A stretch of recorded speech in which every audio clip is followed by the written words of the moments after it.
Hey, Chani Moniker, developmental audiologist here. That means I help you facilitate development and optimal learning.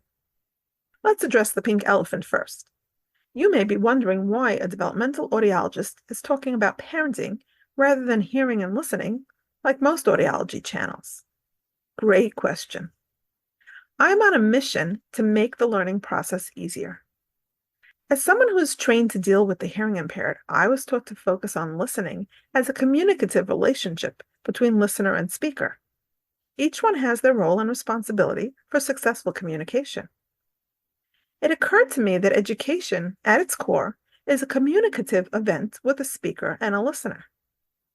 In this situation, we want the educator to be the main speaker and the student the listener.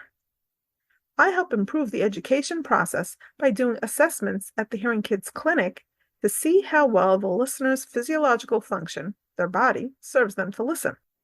And I do parent and teacher trainings to help these educators be better speakers by providing an understanding of their audience, the individual student who is not understanding what the educator is trying to communicate.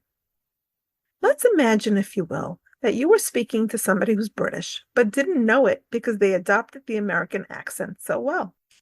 The subtle language differences would make for some very interesting, unexpected outcomes, and you wouldn't know why or how you need to adjust without learning this person is really British, or Australian, or African, right? There are actually a lot of countries that learn English, but with subtle differences. And if we don't have the expected cues, we don't know how to fix the problem. Well, if you aren't getting the results you expect when educating your child, be it as a parent or a teacher, then something is getting lost in translation. My trainings are to help you recognize these cues, these red flags, so you know where to look and what to look for. So let's get started here by looking at what expectations you have and what knowledge and beliefs you have about parenting and child development. Is it true that it's your job to make your child listen to the teacher? No, it's the teacher's responsibility when in the classroom. Yes, the teacher has no right to discipline your child. Or you should partner with the teacher to figure out why your child isn't cooperating. The trap here is the belief that you can or should make another person do anything. The situations where it is okay to override someone's autonomy would be to keep people safe. Since you're not in the classroom, it's important to do your due diligence and find out what is going on. I remember one teacher telling me I needed to make my child do his classwork. Literally not my responsibility.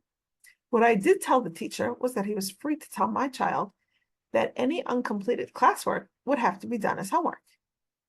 When the teacher came back with the response, "I can't do that or the parents will get upset," I realized this teacher had lost control of the classroom, and I had a nice chat with the principal about providing more support for this newish teacher. Share your thoughts in the comments.